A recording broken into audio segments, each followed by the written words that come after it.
আমাদের জীবনে আমরা যখনই এমন কোনো মানুষের সাথে পরিচিত হই যে বয়সে, পদে এবং আর্থিক দিক থেকে আমাদের থেকে পিছিয়ে, তখন আমরা সবাই খুব হীন নজরে তাদের দিকে দেখি। মনেই করি না যে সেই ব্যক্তির নিজস্ব একটা অস্তিত্ব রয়েছে, তার নিজেরও একটা মাহাত্ম্য রয়েছে। আমাদের মনেই হয় না যে আমাদের সামনে দাঁড়িয়ে থাকার যোগ্যতা আছে তাদের। চলুন আপনাকে একটা প্রশ্ন করি, শূন্যের নিজস্ব মূল্য কোথায়? আপনি বলবেন কিছুই না। শূন্যের আবার নিজস্ব মূল্য কোথায়? কিন্তু যখন এই শূন্যই কোনো সংখ্যার সাথে এসে যুক্ত হয়ে যায়, কোনো অঙ্কের সাথে এসে যুক্ত হয়ে যায়, তখন তার মূল্য অনেক গুণ বৃদ্ধি পায়। অর্থাৎ এই শূন্যের মূল্য অবশ্যই আছে। আর আমাদের জীবনেও এমন কিছু ব্যক্তি থাকেন, তাদের দেখে মনে হয় যে এদের কোনো মূল্যই নেই। কিন্তু যখন এই ব্যক্তি কারোর সাথে এসে জুড়ে যান, তখন তার মূল্য সেই ব্যক্তির বৃদ্ধি ঘটায়। এই সংসারে এমন কোনো ব্যক্তি নেই যার কোনো মূল্য নেই। যদি আমরা ধনুকের কথা বলি, তাহলে তার জন্য একটি দড়ির প্রয়োজন হয়, যেটি প্রত্যঞ্চা হিসেবে ব্যবহৃত হয়। যদি এই প্রত্যঞ্চা না থাকে, তাহলে ধনুকের কোনো মূল্যই থাকে না। যদি প্রত্যঞ্চা না থাকে, তাহলে ধনুকের অস্তিত্ব অসম্পূর্ণ থেকে যায়। এই সংসারে যে কোনো ব্যক্তি হোক বা যে কোনো বস্তু হোক, প্রত্যেকের নিজস্ব একটি মূল্য আছে। তার সম্মান করুন, সামনে অগ্রসর হন, আর আমার সাথে ভালোবেসে বলুন রাধা রাধা। মানুষের এই সংসারে জীবনযাপন করার জন্য কিছু জিনিসের প্রয়োজন পড়ে। এমন কিছু আবেগ, এমন কিছু বস্তু আছে যেগুলো তার প্রয়োজন হয়। কিন্তু সব থেকে বেশি যে জিনিসটা তার প্রয়োজন হয়, সেটা হলো সম্মানের। আমাদের ভালো লাগে যখন কেউ আমাদের সম্মান করে। আমরা কাউকে সম্মান করলে তারও সেটা ভালো লাগে। কিন্তু আপনি দেখবেন যে সংসারে বেশিরভাগ মানুষ দুটি মাপদণ্ডের ভিত্তিতে সম্মান করেন। হয় বয়স দেখে করেন বা উপার্জন দেখে, অর্থাৎ সেই ব্যক্তি কতটা উপার্জন করেন। এবার ভেবে দেখুন, এটা আবশ্যক নয় কারোর বয়স যদি বেশি হয় তার বুদ্ধিও ততটাই বেশি হবে। আবশ্যক এটাও নয় যে কোনো ব্যক্তি যদি অত্যন্ত ধনী হন বা তার মনও নির্মল হবে বা তিনি সৎকর্ম করবেন বা এমন কোনো কর্ম করবেন যাতে উনি সম্মান লাভ করতে পারেন। হতে পারে উনি ধনী কিন্তু দুশ্চরিত্র। সেই জন্য বয়স বা উপার্জন দেখে কোনো ব্যক্তিকে সম্মান করবেন না। কর্ম দেখুন। যদি গভীরভাবে ভেবে দেখেন, তাহলে দেখবেন যদি কোনো মানুষ কোনো সৎকর্ম করেন, তাহলে তার প্রতি হৃদয় থেকে সম্মান জাগ্রত হয়। এটাই হলো সেই সম্মান যা অর্জন করতে হবে। বয়স আজ আছে, কাল আরো বৃদ্ধি পাবে। উপার্জন আজ আছে, কাল সেটা কমে যেতেও পারে। কিন্তু যদি আপনি নিরন্তর শুভকর্ম করতে থাকেন, তাহলে আপনি মৃত্যুর পরেও অমর হয়ে থাকবেন। আসুন আমার সাথে ভালোবেসে বলুন রাধা রাধা। মানুষের জীবনে উন্নতি লাভ করার জন্য তিনটি স্তম্ভের প্রয়োজন হয়। প্রথম স্তম্ভ শিক্ষা। এই শিক্ষা আমাদের জ্ঞান প্রদান করে। দ্বিতীয় স্তম্ভ ব্যবসা, যার দ্বারা আমরা ধন উপার্জন করি। তৃতীয় স্তম্ভ হলো আমাদের ঈশ্বর, আমাদের ইষ্ট। এনার সাথে যদি আমরা জুড়ে থাকতে পারি, তাহলে এমন একটা মানসিক বল আপনি লাভ করবেন যেটা এই সংসারে আর কোথাও পাওয়া সম্ভব নয়। কিন্তু মানুষ অনেক সময় জীবনে এই তিনটি স্তম্ভ লাভ করা সত্ত্বেও সামনে অগ্রসর হতে পারেন না। তখনও জীবনে কঠিন পরিস্থিতি আসতেই থাকে। এমনটা ঠিক কেন হয়? কারণ সে জীবনে এই তিনটি স্তম্ভ লাভ করে নেয়, জীবনে প্রয়োগও করে, কিন্তু তার ভিতের কথা সে ভুলেই যায়। যেমন প্রথম স্তম্ভ অর্থাৎ শিক্ষা।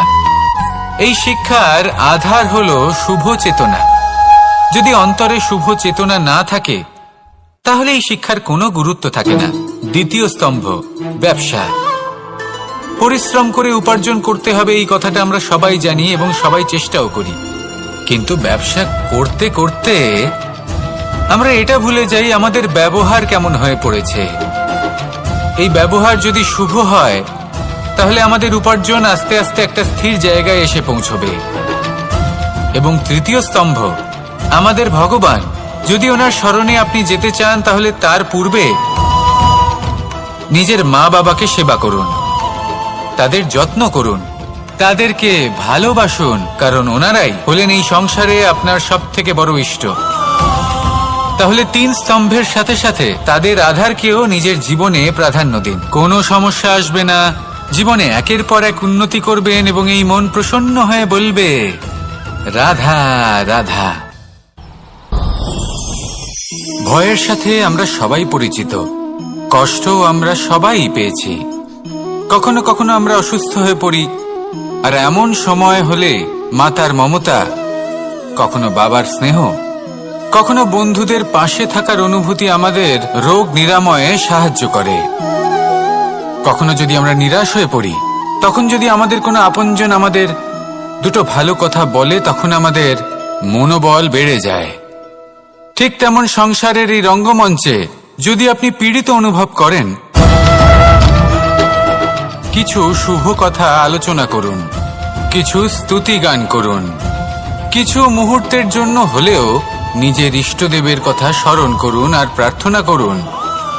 সাহস বাড়বে, শক্তিও বৃদ্ধি পাবে এবং সামনে এগিয়ে চলার পথও দেখতে পাবেন। তখন এই মন প্রসন্ন হয়ে বলবে রাধা রাধা। সুখ, দুঃখ এবং শক্তি, এই 3 হলো এই সংসারের ত্রিদেবের মতো। আমাদের জীবনে যা কিছু ঘটছে এই 3টির ভিত্তির উপরেই হচ্ছে। আসলে এই সংসারের একটা নিয়ম আছে, যখনই আপনি কিছু লাভ করেন এই সংসার আপনার পরীক্ষা নেয়। এটা জানার জন্য আপনার পরীক্ষা নেয় যে আপনি যা কিছুই লাভ করেছেন আপনি কি আদৌ সেটার যোগ্য কিনা। ঠিক সেইভাবেই এই সুখ, দুঃখ এবং শক্তি আপনার পরীক্ষা নিয়ে থাকে। যখন সুখ আসে তখন সে আপনার পরীক্ষা নেয় যে আপনার মধ্যে অহংবোধ জাগ্রত হয়নি তো। যদি অহংবোধ চলে আসে তাহলে সুখ সেখানেই সঙ্গ ত্যাগ করে। দুঃখ আপনার ধৈর্যের পরীক্ষা নিতে থাকে, আর যদি আপনার মধ্যে ধৈর্য না থাকে তাহলে এটা আপনাকে আরো বেশি দুঃখের গভীর অন্ধকারে ঠেলে দেবে। সেখানে শক্তি পরীক্ষা নেয় আপনার বিনম্রতার। যদি আপনি বিনম্র না হন তাহলে হয় এই শক্তি আপনার সঙ্গ ত্যাগ করবে, নয় এই শক্তি বিনম্রতার অভাবে আপনার পতনের কারণ হতে পারে। এই সংসারে যে কোনো ব্যক্তি যিনি এই পরীক্ষায় উত্তীর্ণ হয়ে থাকেন এই জীবনে তিনি সাফল্য লাভ করেন। আসুন আমার সাথে ভালোবেসে বলুন রাধা রাধা। মানুষের জীবনে উন্নতি লাভ করার জন্য 3টি স্তম্ভের প্রয়োজন হয়। প্রথম স্তম্ভ শিক্ষা, এই শিক্ষা আমাদের জ্ঞান প্রদান করে। দ্বিতীয় স্তম্ভ ব্যবসা, যার দ্বারা আমরা ধন উপার্জন করি। তৃতীয় স্তম্ভ হলো আমাদের ঈশ্বর, আমাদের ইষ্ট। এনার সাথে যদি আমরা জুড়ে থাকতে পারি তাহলে এমন একটা মানসিক বল আপনি লাভ করবেন যেটা এই সংসারে আর কোথাও পাওয়া সম্ভব নয়। কিন্তু মানুষ অনেক সময় জীবনে এই 3টি স্তম্ভ লাভ করা সত্ত্বেও সামনে অগ্রসর হতে পারেন না। তখনও জীবনে কঠিন পরিস্থিতি আসতেই থাকে। এমনটা ঠিক কেন হয়? কারণ সে জীবনে এই 3টি স্তম্ভ লাভ করে নেয়, জীবনে প্রয়োগও করে, কিন্তু তার ভিতের কথা সে ভুলেই যায়। যেমন প্রথম স্তম্ভ অর্থাৎ শিক্ষা, এই শিক্ষার আধার হলো শুভ চেতনা। যদি অন্তরে শুভ চেতনা না থাকে তাহলে এই শিক্ষার কোনো গুরুত্ব থাকে না। দ্বিতীয় স্তম্ভ ব্যবসা, পরিশ্রম করে উপার্জন করতে হবে এই কথাটা আমরা সবাই জানি এবং সবাই চেষ্টাও করি, কিন্তু ব্যবসা করতে করতে আমরা এটা ভুলে যাই আমাদের ব্যবহার কেমন হয়ে পড়েছে। এই ব্যবহার যদি শুভ হয় তাহলে আমাদের উপার্জন আস্তে আস্তে একটা স্থির জায়গায় এসে পৌঁছবে। এবং তৃতীয় স্তম্ভ আমাদের ভগবান, যদি ওনার স্মরণে আপনি যেতে চান তাহলে তার পূর্বে নিজের মা বাবাকে সেবা করুন, তাদের যত্ন করুন, তাদেরকে ভালোবাসুন, কারণ ওনারাই হলেন এই সংসারে আপনার সবথেকে বড় ইষ্ট। তাহলে 3 স্তম্ভের সাথে সাথে তাদের আধারকেও নিজের জীবনে প্রাধান্য দিন। কোনো সমস্যা আসবে না, জীবনে একের পর এক উন্নতি করবেন এবং এই মন প্রসন্ন হয়ে বলবে, রাধা রাধা। সুখ, দুঃখ এবং শক্তি, এই তিন হলো এই সংসারের ত্রিদেবের মতো। আমাদের জীবনে যা কিছু ঘটছে এই তিনটির ভিত্তির উপরেই হচ্ছে। আসলে এই সংসারের একটা নিয়ম আছে, যখনই আপনি কিছু লাভ করেন এই সংসার আপনার পরীক্ষা নেয়। এটা জানার জন্য আপনার পরীক্ষা নেয় যে আপনি যা কিছুই লাভ করেছেন আপনি কি আদৌ সেটার যোগ্য কিনা। ঠিক সেইভাবেই এই সুখ, দুঃখ এবং শক্তি আপনার পরীক্ষা নিয়ে থাকে। যখন সুখ আসে তখন সে আপনার পরীক্ষা নেয় যে আপনার মধ্যে অহংবোধ জাগ্রত হয়নি তো। যদি অহংবোধ চলে আসে তাহলে সুখ সেখানেই সঙ্গ ত্যাগ করে। দুঃখ আপনার ধৈর্যের পরীক্ষা নিতে থাকে, আর যদি আপনার মধ্যে ধৈর্য না থাকে তাহলে এটা আপনাকে আরো বেশি দুঃখের গভীর অন্ধকারে ঠেলে দেবে। সেখানে শক্তি পরীক্ষা নেয় আপনার বিনম্রতার। যদি আপনি বিনম্র না হন তাহলে হয় এই শক্তি আপনার সঙ্গ ত্যাগ করবে, নয় এই শক্তি বিনম্রতার অভাবে আপনার পতনের কারণ হতে পারে। এই সংসারে যে কোনো ব্যক্তি যিনি এই পরীক্ষায় উত্তীর্ণ হয়ে থাকেন এই জীবনে তিনি সাফল্য লাভ করেন। আসুন আমার সাথে ভালোবেসে বলুন, রাধা রাধা। ভয়ের সাথে আমরা সবাই পরিচিত, কষ্ট আমরা সবাই পেয়েছি। কখনো কখনো আমরা অসুস্থ হয়ে পড়ি, আর এমন সময় হলে মাতার মমতা, কখনো বাবার স্নেহ, কখনো বন্ধুদের পাশে থাকার অনুভূতি আমাদের রোগ নিরাময়ে সাহায্য করে। কখনো যদি আমরা নিরাশ হয়ে পড়ি তখন যদি আমাদের কোনো আপনজন আমাদের দুটো ভালো কথা বলে তখন আমাদের মনোবল বেড়ে যায়। ঠিক তেমন সংসারের এই রঙ্গমঞ্চে যদি আপনি পীড়িত অনুভব করেন, কিছু শুভ কথা আলোচনা করুন, কিছু স্তুতি গান করুন, কিছু মুহূর্তের জন্য হলেও নিজের ইষ্টদেবের কথা স্মরণ করুন আর প্রার্থনা করুন। সাহস বাড়বে, শক্তিও বৃদ্ধি পাবে এবং সামনে এগিয়ে চলার পথও দেখতে পাবেন। তখন এই মন প্রসন্ন হয়ে বলবে, রাধা রাধা। এই সংসারে কখনো কোনো ব্যক্তিকে তার বাইরের পোশাক দেখে বিচার করার চেষ্টা করবেন না, এটা খুব বড় ভুল করবেন। যেমন আমরা জীবনে অনেক সময় এমন করি, ধরুন কোথাও একটা গাছ দেখলাম, খুব বিশাল আকারের একটা গাছ যেটা মাটির থেকে অনেক উঁচুতে পৌঁছে গেছে, যার বিশাল শাখা আছে। সেগুলো দেখে আমরা ভাবি যে এই গাছে হয়তো কত সুস্বাদু ফল আছে, আমরা সেই গাছের পরিচর্যা করতে থাকি। আবার অন্যদিকে হলো একটি তৃণ যেটা মাটি থেকে কিছুটা উঁচুতে পৌঁছেছে, কিন্তু সেই তৃণর নিচে, মাটির নিচে অত্যন্ত সুস্বাদু ফল বা সবজি জন্ম নেয়, যা আমাদের স্বাস্থ্যের পক্ষে অত্যন্ত উপকারী। সেই জন্য কখনো আবরণ দেখে কাউকে বিচার করতে চেষ্টা করবেন না। তার বদলে এটা বোঝার চেষ্টা করুন যে আপনার সামনে যে ব্যক্তি আছে বা বস্তু আছে তার বিশেষত্ব কি। যদি এই বিশেষত্ব বোঝার ক্ষমতা আপনি অর্জন করেন, যদি এই শিল্প আপনি নিজের ভেতরে জাগ্রত করেন, তাহলে এই সংসারে বিশেষত্ব কি সেটা আপনি জানতে পারবেন। আর এই সমস্ত খেলা দৃষ্টি থেকে নয়, দৃষ্টিভঙ্গি থেকে জন্ম নেয়। দৃষ্টিভঙ্গি সবসময় শুভ রাখুন আর আমার সাথে ভালোবেসে বলুন, রাধা রাধা। যখন আমরা কোনো বনে প্রবেশ করি তখন এই সবুজ ঘাস দেখে, এই কোমল ঘাস দেখে আমাদের মন প্রফুল্ল হয়ে ওঠে। ভিন্ন ভিন্ন প্রজাতির ফুল, ভিন্ন ভিন্ন রঙের ফুল দেখে এই মন আনন্দে ভরে ওঠে।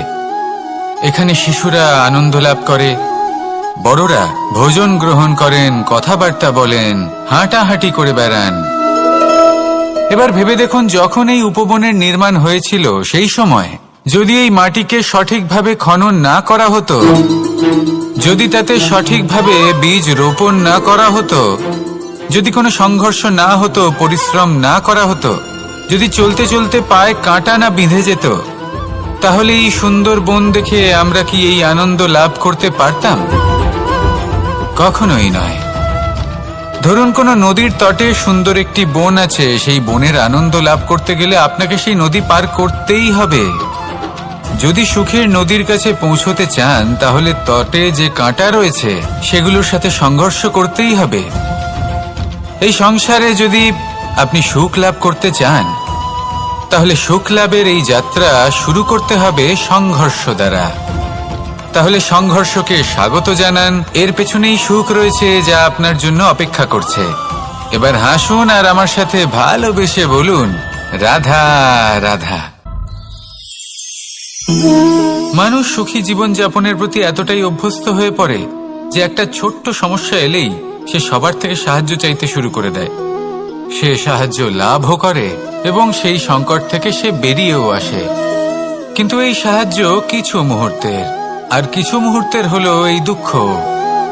এই দুই মুহূর্তের সাহায্যের জন্য আজীবন আপনি তার কাছে ঋণী হয়ে থাকেন। আর মানবিকতার খাতিরে আপনার মনে কৃতজ্ঞতা জেগে ওঠে, আর সেই কৃতজ্ঞতা বোধ হলো যে আপনি কখনো সেই ব্যক্তিকে ছাপিয়ে যেতেই পারবেন না। সেই জন্য জীবনে সবসময় চেষ্টা করবেন নিজেকে প্রস্তুত রাখতে সেই সব সমস্যার জন্য, সেই সব বাধার জন্য যেগুলো আপনার জীবনে আসতে পারে। ততক্ষণ সাহায্য চাইবেন না যতক্ষণ না অন্য কোনো পথ না থাকছে।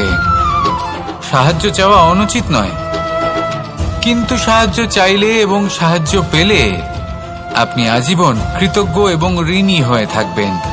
আর তারপর একদিন আপনি পরিবর্তন দেখতে পাবেন যে কিভাবে আপনি ছোট ছোট সমস্যার জন্য সাহায্য না চেয়ে বড় বড় সমস্যার সম্মুখীন হতে প্রস্তুত হয়ে গেছেন। এটাই হলো সংসারের নীতি। এটাই পালন করুন আর আমার সাথে ভালোবেসে বলুন, রাধা রাধা। আপনি কখনো কাউকে পর্বতে আরোহণ করতে দেখেছেন? বা আপনি কখনো নিজে কোনো পর্বতে আরোহণ করেছেন? করে থাকলে আপনি এই বিষয়ে অবশ্যই জানবেন যে যখন আমরা শিখরের দিকে এগোই, ওপরের দিকে এগিয়ে চলি, তখন আমাদের একটু ঝুঁকে পথ চলতে হয়। তখনই আমরা সেই পর্বত আরোহণ করতে পারি। কিন্তু যে ব্যক্তি নিচের দিকে ফিরে আসছেন তিনি কিন্তু ঝুঁকে চলেন না, তিনি দৃঢ়ভাবে সোজা হয়ে নিচে নামেন। এই ভারসাম্য বজায় রাখার এই খেলাতে সংসারের একটা সার লুকিয়ে রয়েছে। যদি আপনিও জীবনে উঁচুতে উঠতে চান, শিখরে পৌঁছতে চান, তাহলে আপনাকেও নত হয়ে বিনম্র হয়ে সামনে এগোতে হবে। সেখানে যদি আপনি বুক চিতিয়ে উদ্ধতভাবে অহংকার বোধ নিয়ে চলতে থাকেন, সেখান থেকেই আপনাকে নিচে নামতে হবে। কোনো ব্যক্তি তার বিনম্র স্বভাব দেখেই বোঝা যায় যে সেই ব্যক্তি সাফল্যের শিখর দেশে আরোহণ করছে নাকি নিচে তথা খাদের দিকে যাত্রা করছে। তাই সবসময় বিনম্র থাকুন, শ্রেষ্ঠ কর্ম করুন, পরিশ্রম করুন আর আমার সাথে ভালোবেসে বলুন, রাধা রাধা। মানুষের জীবনে স্বচ্ছতার একটা আলাদা গুরুত্ব আছে। যদি আপনি নিজেকে স্বচ্ছ রাখেন তাহলে আপনার নিজেরও ভালো লাগবে, সামনের ব্যক্তিরও ভালো লাগবে, একটা অন্যরকম প্রভাব পড়বে। কিন্তু একজন শ্রেষ্ঠ ব্যক্তি কিভাবে হয়ে ওঠা সম্ভব? যার মধ্যে গুণ আছে, শিক্ষা আছে, শুভ চেতনা আছে, যিনি সৎকর্ম করেন। কিভাবে হব সেই ব্যক্তি যার মধ্যে জ্ঞান আছে? শুধুমাত্র স্বচ্ছ থাকলে তো তা হওয়া সম্ভব নয়। প্রথমে আপনাকে বুঝতে হবে যে মানুষের মধ্যে চারটি মূল তত্ত্ব আছে। প্রথম হলো তার শরীর, যার দ্বারা উনি যে কোনো কর্ম করে থাকেন। দ্বিতীয় তত্ত্ব হলো তার মন, যার দ্বারা কোনো কর্ম করার জন্য সে নিজেকে প্রেরণা দিতে থাকে। তৃতীয় তত্ত্ব হলো বুদ্ধি, যে কর্ম আমরা করতে চাই, যে লক্ষ্যে আমরা পৌঁছতে চাই, সেটা আমরা কিভাবে কোন পথে করব সেটা স্থির করা যায় বুদ্ধি দিয়ে। আর চতুর্থ তত্ত্ব হলো আত্মা। আত্মা হলো এমন এক তত্ত্ব যার কোনো সমাপ্তি নেই। আত্মা হলো অজয়। কিন্তু এরও শুদ্ধিকরণের প্রয়োজন হয়। এই চারটি তত্ত্বের শুদ্ধিকরণ করতে থাকুন, এদের নির্মল রাখুন, শুদ্ধ রাখুন। এবং এটা কিভাবে হবে? শুভ চেতনা দ্বারা, জ্ঞানের দ্বারা, এবং সব থেকে বেশি গুরুত্বপূর্ণ প্রেমের দ্বারা। আসুন আমার সাথে ভালোবেসে বলুন, রাধা রাধা। এই জীবনে 3টি গুরুত্বপূর্ণ শব্দ আছে যা বোঝা আমাদের কাছে খুব গুরুত্বপূর্ণ, এবং এই 3টি শব্দের নিজস্ব অর্থ আছে। প্রথম হলো সঙ্গবদ্ধতা, অর্থাৎ একসাথে মিলে কাজ করতে হবে, একসাথে মিলে পরিশ্রম করতে হবে, সামনে এগোতে হবে। এরকম করতে পারলে আপনার শক্তি বৃদ্ধি পাবে, আপনার ক্ষমতা বৃদ্ধি পাবে, আপনি এগোতে পারবেন এবং অনেক দূরে যেতে পারবেন। দ্বিতীয় হলো আত্মবিশ্বাস। হেরে যাওয়া বস্তুও আবার জিতে নিতে পারবেন। যদি আপনার নিজের আত্মবিশ্বাস থাকে তাহলে আপনি কখনো পরাজিত হবেন না। এবং তৃতীয় হলো অহংকার। জয়লাভ করার পরেও কিন্তু এটা আপনাকে পরাজিত করতে পারে। সেই জন্য জীবনে সঙ্গবদ্ধ হন, আত্মবিশ্বাস রাখুন, কিন্তু কখনোই অহংকার করবেন না। এই অহংকার আপনার থেকে সবকিছু কেড়ে নিতে পারে। এই অহংকারের জন্যই মথুরাপতি কংস নিজের পতনের দিকে অগ্রসর হয়েছিলেন। এই অহংকারকে ত্যাগ করুন আর আমার সাথে ভালোবেসে বলুন, রাধা রাধা। এই সংসারে সব থেকে বেশি কঠিন কাজ কোনটা? কেউ বলবেন যুদ্ধ করা, কেউ বলবেন ধন অর্জন করা, আবার কেউ বলবেন জ্ঞান অর্জন করা সব থেকে বেশি কঠিন। এবার প্রত্যেক ব্যক্তির নিজস্ব অভিজ্ঞতা আছে আর সেই অনুসারে তার নিজস্ব একটা উত্তর আছে। সাধারণভাবে দেখতে গেলে এই সংসারে সব থেকে কঠিন হলো তপস্যা করা, অর্থাৎ সব কিছু ত্যাগ করে তপস্যায় নিজেকে বিলীন করে দেওয়া। এবার এর থেকে বেশি কঠিন এই সংসারে আর কি বা হতে পারে? এই সংসারে, এই সমাজে, নিজের পরিবারের মধ্যে থেকেও ধৈর্য ধরে সামনে অগ্রসর হওয়া, এটা হলো সব থেকে কঠিন কাজ। কারণ যখন আপনি তপস্যা করেন তখন সেখানে আপনার ধৈর্য ভাঙার মতো কেউ থাকেন না, না কোনো বন্ধু, না কোনো আত্মীয়, না কোনো শত্রু, কেউ না। কিন্তু যখন আপনি এই সমাজে, এই পরিবারে থাকেন, কোনো না কোনো ব্যক্তি এসে আপনার ধৈর্যের বাঁধ ভেঙে দেওয়ার ক্ষমতা রাখেন। তারা আপনার ধৈর্যের বাঁধ ভেঙে দেয়, আর কখনো কখনো তারা অনিচ্ছাকৃতভাবেই সেটা করে থাকেন। কারণ তাদের মানসিকতা আপনার থেকে আলাদা, তাদের কর্ম আপনার থেকে আলাদা, তাদের দৃষ্টিভঙ্গি আপনার থেকে আলাদা, জীবন যাপন আপনার থেকে আলাদা। সেক্ষেত্রে আপনি ধৈর্যচ্যুত হন, প্রসন্নতা আপনার থেকে ছিনিয়ে নেওয়া হয়। সেই জন্য এই সংসারে, এই পরিবারের থেকেও ধৈর্য ধরে সামনে অগ্রসর হওয়া কোনো পর্বতের শিখরে গিয়ে তপস্যা করার থেকেও অনেক বেশি কঠিন। আর যে ব্যক্তি এই সমাজেই, এই পরিবারে, সেই সকল মানুষের মধ্যে থেকে গিয়েও ধৈর্য ধরে অগ্রসর হতে থাকেন, যারা এই কাজটা শিখে নিতে পারেন, তারাই কিন্তু জীবনে আনন্দ লাভ করতে পারেন। এই ধৈর্যই শেষে আপনার জীবনে প্রসন্নতা বহন করে আনবে। তাই ধৈর্য ধরে জীবনের পথে অগ্রসর হন আর আমার সাথে ভালোবেসে বলুন, রাধা রাধা। আমরা যখনই কোনো গাছের চারা রোপণ করি তখন সবার আগে পরীক্ষা করে দেখি যে যেখানে আমরা চারা রোপণ করতে চলেছি সেখানকার মাটি আদৌ উর্বর কিনা, সেই মাটি সেই চারাকে বাড়তে সাহায্য করবে কিনা। যখন একটা চারা রোপণের আগে আমরা এত কিছু ভাবতে পারি, তাহলে কাউকে বিশ্বাস করার আগে আমরা কেন ভাবি না?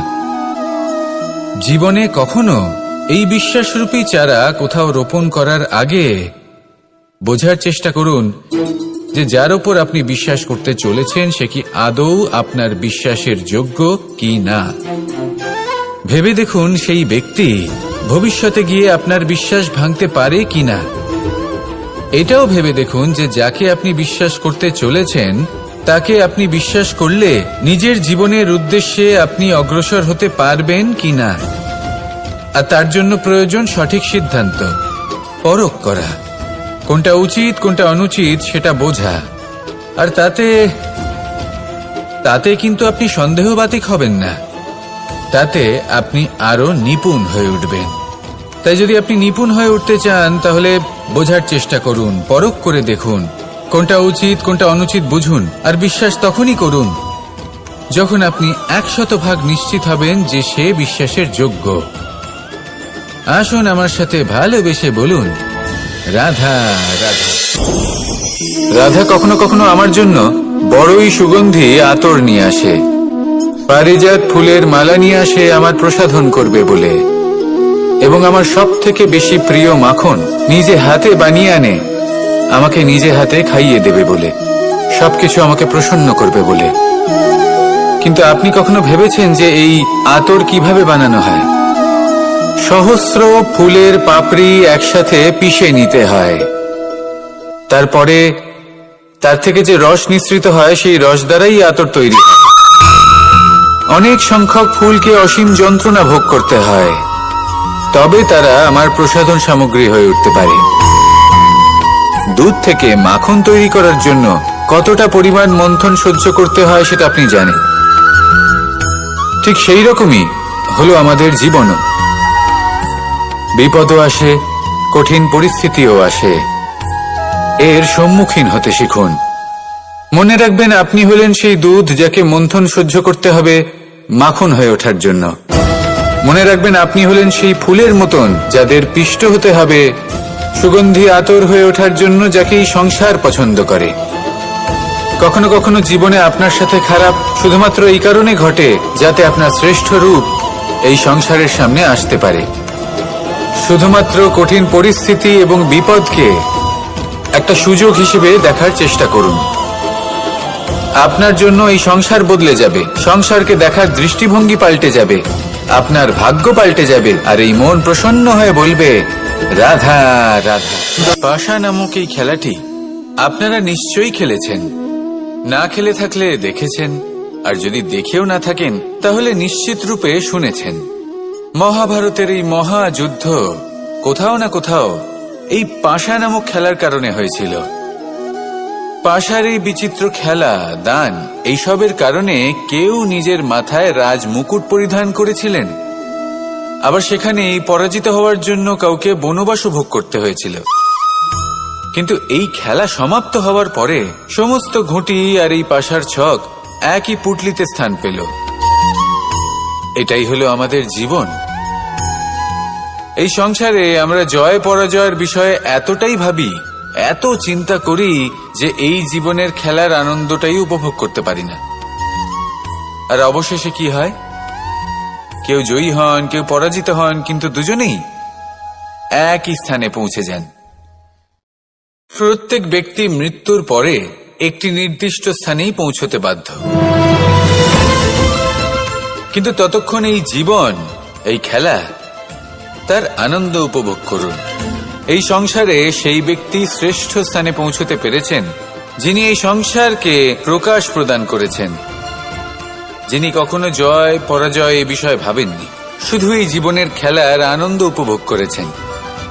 এটাই আপনিও করুন, আর আমার সাথে ভালোবেসে বলুন, রাধা রাধা। প্রত্যেক মানুষ নিজের জীবনে দুঃখ অনুভব করেন। প্রত্যেকের দুঃখ আলাদা হতে পারে। কারোর মনে এই দুঃখ থাকে যে সে তার বাবা মায়ের সব ইচ্ছে পূরণ করতে পারেননি। কেউ এটা ভেবে দুঃখ পান যে সে চিরকাল সদাচার করেছেন, সৎকর্ম করেছেন, কিন্তু তাও তাকে দুরাচারী বলে মনে করা হয়। কেউ এটা ভেবেও দুঃখ পান যে তার সামনে যে ব্যক্তি রয়েছেন তার চোখে তিনি শত্রু হয়ে উঠেছেন বা দুষ্ট হয়ে উঠেছেন, যেখানে তিনি হয়তো কোনো অনুচিত কাজই করেননি। এবার এই সমস্ত বিষয় নিয়ে ভেবে নিজের ব্যক্তিত্ব নিয়ে সন্দেহ প্রকাশ করবেন না। যদি নিজের ব্যক্তিত্ব নিয়ে কোনো সন্দেহ থেকে থাকে তাহলে কর্ম সংক্রান্ত প্রশ্ন করুন যে আপনি যা করেছেন তাতে কি উচিত ছিল, কি অনুচিত ছিল। যেটা প্রয়োজন সেটা এটা বোঝার যে আপনার অন্তর্মন, আপনার বিবেক আপনাকে কি বলছে, আর আপনার অন্তর্মন আর আপনার বিবেক আপনাকে যেটা করতে বলবে শুধু সেটাই করুন। আর তারপরে এই সংসার কি বলবে, কি ভাববে সেসব নিয়ে ভাবতে যাবেন না, কারণ এই সংসার তো ঈশ্বরকেও প্রশ্ন করে থাকে, ঈশ্বরকেও দোষী মনে করে। কখনো কখনো যখন কোনো ঘটনা মানুষের ইচ্ছা অনুযায়ী ঘটে না, তখন মানুষ এটা বলে যে হে ঈশ্বর, আপনি আমার পাশে থাকলেন না, আপনি বড়ই কঠোর, এটা আপনার দোষ। যেখানে বেশিরভাগ সময় হয়তো সে নিজেই নিজের কর্মফল ভোগ করছে, আর কখনো কখনো ঈশ্বর হয়তো তার জন্য আরো ভালো কোনো পরিকল্পনা করে রেখেছেন, কিন্তু মানুষ সেটা বুঝতে পারে না। তাই দিনের শেষে যেটা প্রয়োজন সেটা হলো নিজের মনের কথা বুঝতে হবে। আপনার বিবেক কি বলছে শুধু সেটাই করুন, আর সামনে এগোতে থাকুন। আমার সাথে ভালোবেসে বলুন, রাধা রাধা। পরিবর্তন, এটা হলো সৃষ্টির অমূল্য নিয়ম। এই সংসারে সবকিছু সময়ান্তরে পরিবর্তিত হয়, এই সময়ও পরিবর্তিত হয়। পরিবর্তন চিরকাল হয়ে এসেছে আর চিরকাল হতে থাকবে, কিন্তু এবার আমরা সেই পরিবর্তন কিভাবে লাভ করব যেটা আমাদের প্রয়োজন, যেটা আমরা চাই। আমরা জীবনে বিকাশ চাই। এই বিকাশ কিভাবে লাভ করতে পারি? এই প্রকৃতি কিন্তু আমাদের অত্যন্ত উত্তম উদাহরণ দিয়ে বুঝিয়েছে। একটি বিন্দুর উদাহরণ দিয়েছে যা ভবিষ্যতে একটা বিশাল নদীর আকার ধারণ করে। এটা কিভাবে হয়? মেঘ থেকে একটি বিন্দু ঝরে পড়ে সেই পর্বতের ওপর যেখানে হিম আছে। সেই হিমের সংস্পর্শে আসা মাত্র সেই বিন্দুর সাথে আরো বেশ কিছু বিন্দু যুক্ত হয়, তারপর তারা অগ্রসর হয়, আরো কিছু বিন্দু যুক্ত হয়, আস্তে আস্তে একটা ক্ষীণ ধারার রূপ ধারণ করে, এবং সেটাই ভবিষ্যতে আরো এগোতে থাকে। অনেকটা যাওয়ার পর যখন অনেক সংখ্যক বিন্দু একসাথে যুক্ত হয়, তখন সেটা বিশাল নদীর আকার ধারণ করে। এবার আমরা মানুষ বলে আমাদের সাথে এই নিয়মের অন্যথা হয় তা নয়। আমরাও এই প্রকৃতির অংশ, আমাদের ক্ষেত্রেও একই নিয়ম প্রযোজ্য। যখন পরিশ্রম করে অনেক সংখ্যক বিন্দু আমরা একত্রিত করব, তখনই পরিবর্তনের নদী প্রবাহিত হবে। প্রয়োজন হলো নিরন্তর পরিশ্রম করা এবং ধৈর্য ধরা। এটা করতে থাকুন, জীবনে সবকিছু লাভ করতে পারবেন, কারণ প্রকৃতি আমাদের এটাই শিখিয়েছে, আর আমরা এই ব্রহ্মরই একটি অংশ, যার দ্বারা এই ব্রহ্মাণ্ড নির্মিত। আসুন আমার সাথে ভালোবেসে বলুন, রাধা রাধা। কখনো এই প্রকৃতির দিকে তাকিয়ে থাকবেন। এই প্রকৃতি অনেক ধরনের শিক্ষা দেয়। কোন একটা গাছকে দেখুন কিভাবে সে মাটি থেকে জল শুষে নেয়। সে ঝড় হোক বা হোক কড়া রোদ সব সহ্য করে, এবং অবশেষে সে ফল ধারণ করে। আর সেই ফল উৎপন্ন করার পরে সে ফল কিন্তু সে নিজে গ্রহণ করে না, এই সংসারকে প্রদান করে, যাতে পশু পাখি মানুষ তারা এই ফল গ্রহণ করে শক্তিশালী হয়ে উঠতে পারে, সুস্থ থাকতে পারে। সেভাবেই নদী, সরোবর এরা নিজেরাও কিন্তু নিজেদের জল গ্রহণ করে না, মাটিকে প্রদান করে, পশু পাখিকে প্রদান করে। সূর্য নিজেও নিজের জন্য প্রজ্বলিত হয় না, সে প্রকাশ ছড়িয়ে দিতে চায় আমাদের সবার কাছে, সে আলো পৌঁছে দিতে চায়। এই প্রত্যেকের কর্মে পরমার্থ নিহিত আছে, আর সেই জন্যই এদের সকলকে পুজো করা হয়। তাই মনে রাখবেন, আপনার কাছে জীবন যাপনের অতিরিক্ত যা কিছুই আছে তা পরমার্থের জন্য। তাহলে তার সদ্ব্যবহার করুন, আর আমার সাথে ভালোবেসে বলুন, রাধা রাধা। আমরা প্রত্যেকেই অবশ্যই এমন সময় দেখেছি যখন অনেকগুলো সমস্যা একসাথে আমাদের জীবনে এসে পড়ে। সমস্যা আমাদের প্রত্যেকের জীবনেই থাকে।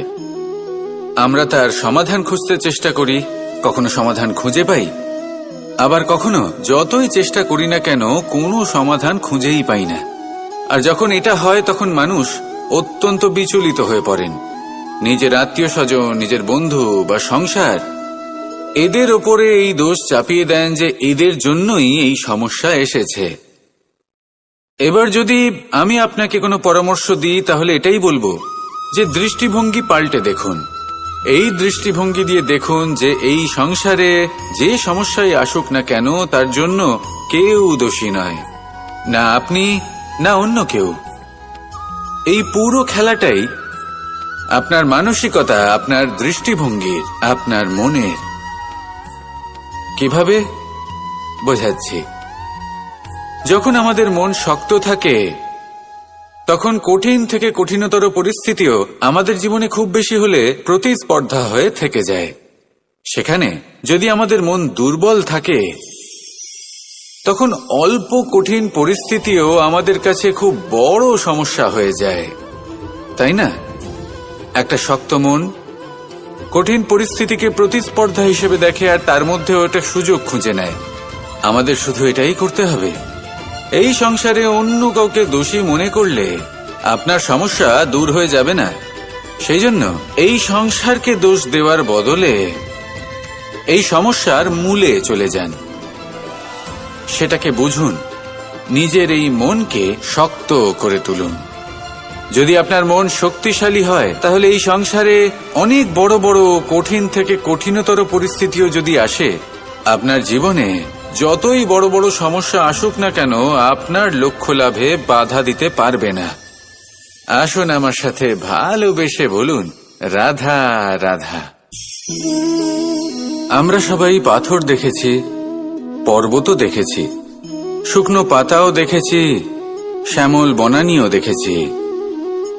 কখনো ভেবেছেন পাথরের অস্তিত্ব কিন্তু ততক্ষণ পর্যন্ত যতক্ষণ সে পর্বতের গায়ে আটকে থাকে।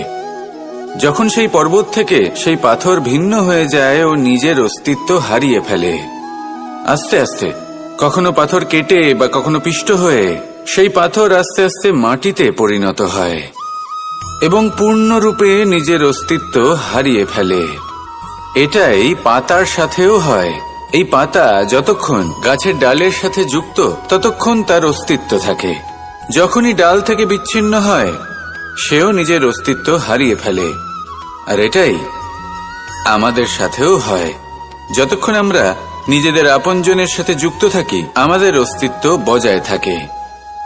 যখন আপনজনদের সাথে সম্পর্ক ছিন্ন করি, তখন আমরাও আমাদের অস্তিত্ব হারিয়ে ফেলি। এবার এই সংসারের প্রত্যেক ব্যক্তি স্বতন্ত্র থাকতে চান, আর অনেক ব্যক্তি স্বতন্ত্র থাকবেন বলে আপনজনদের দূরে করে দেন আর তাদের সাথে এই সম্পর্ক ছিন্ন করেন। এটা কি সত্যি প্রয়োজন? আপনজনদের সাথে সম্পর্ক ছিন্ন করে নিজের অস্তিত্ব হারিয়ে ফেলা প্রয়োজনীয়, নাকি আপনজনদের সাথে সম্পর্ক বজায় রেখে নিজেদের স্বতন্ত্র করে রাখা সেটা আবশ্যক?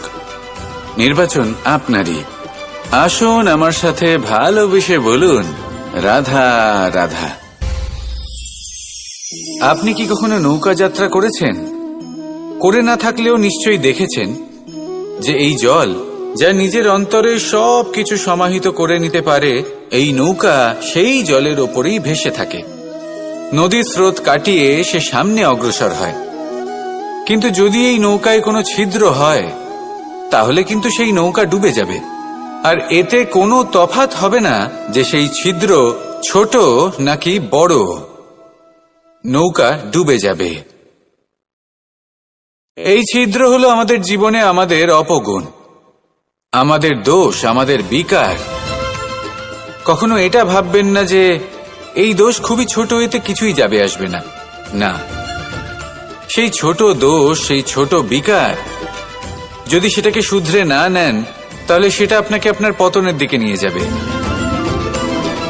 শেষ পর্যন্ত এটা আপনার উপর নির্ভরশীল যে আপনি কি চান। আপনার জীবনের এই নৌকা এভাবেই ডুবে যেতে দেখবেন, নাকি নিজেকে শুধরে নিয়ে সেই নৌকার সেই ছিদ্রটাকে ভরিয়ে তুলতে চাইবেন? নির্বাচন আপনার। আসুন আমার সাথে ভালোবেসে বলুন, রাধা রাধা। জল, জলই পৃথিবীতে বেঁচে থাকার জন্য আবশ্যক তো বটেই, কিন্তু এই জল আমাদের একটা অত্যন্ত গুরুত্বপূর্ণ শিক্ষা প্রদান করে। কখনো এই জলকে দেখেছেন? যে পরিস্থিতিতেই এই জল প্রবাহিত হোক না কেন, এর উপর যা কিছুই প্রভাব থাকুক না কেন, এর পথে যতই বাধা আসুক না কেন, তার মধ্যে থেকে ও নিজের পথ ঠিক বের করে নেয়, কিন্তু নিজের প্রবাহ থামতে দেয় না, ক্রমাগত অগ্রসর হতে থাকে। সেরকমই একটা শিক্ষা যেটা আমরা জল থেকে পেয়ে থাকি, তা হলো এটা: আমরা যখন জলের দিকে তাকাই, তখন আমরা নিজের প্রতিবিম্ব দেখি, স্পষ্টভাবে দেখতে পাই। কিন্তু তখনই দেখতে পাই যখন এই জল শান্ত থাকে, স্থির থাকে। যদি এই জল অশান্ত হয়ে থাকে, স্থির না হয়, তাহলে আমরা এতে নিজের প্রতিবিম্ব দেখতে পাই না। এটাই আমাদের মনের সাথেও হয়ে থাকে। যখনই জীবনে কোনো সংকট আসে, যদি আমরা শান্ত মনে, স্থির মনে সিদ্ধান্ত নিই, তাহলে সেটা এমন একটা শীতল সিদ্ধান্ত হবে যেটা আমাদের ভবিষ্যৎকে একটা শ্রেষ্ঠ স্থানে নিয়ে যাবে। যদি এই মন অশান্ত হয়, বিচলিত হয়, পীড়িত হয়, দুঃখিত হয়ে থাকে, রুষ্ট হয়ে থাকে, তাহলে অনেক সময় আমরা এমন সিদ্ধান্ত নিই যেটা আমাদের জন্য অনুচিত প্রমাণিত হয়। যখন আপনি ক্রুদ্ধ ছিলেন বা দুঃখের বশে ছিলেন, তখন অনেক সময় হয়তো এমন সিদ্ধান্ত নিয়েছেন যেটার জন্য ভবিষ্যতে আপনি অনুশোচনা করেছেন। এবার দেখুন, এই আবেগগুলো থেকে আমরা পালাতে পারবো না, কিন্তু এই আবেগগুলো আপনার উপর কতটা প্রভাব ফেলবে সেটা আমরা অবশ্যই ঠিক করতে পারি। এই মনকে আমরা নিয়ন্ত্রণ করতে পারি। এটাই করুন, চিন্তা করুন, এই মনকে শান্ত রাখুন, স্থির হতে চেষ্টা করুন, আর তারপরে সিদ্ধান্ত নিন। আসুন আমার সাথে ভালোবেসে বলুন, রাধা রাধা।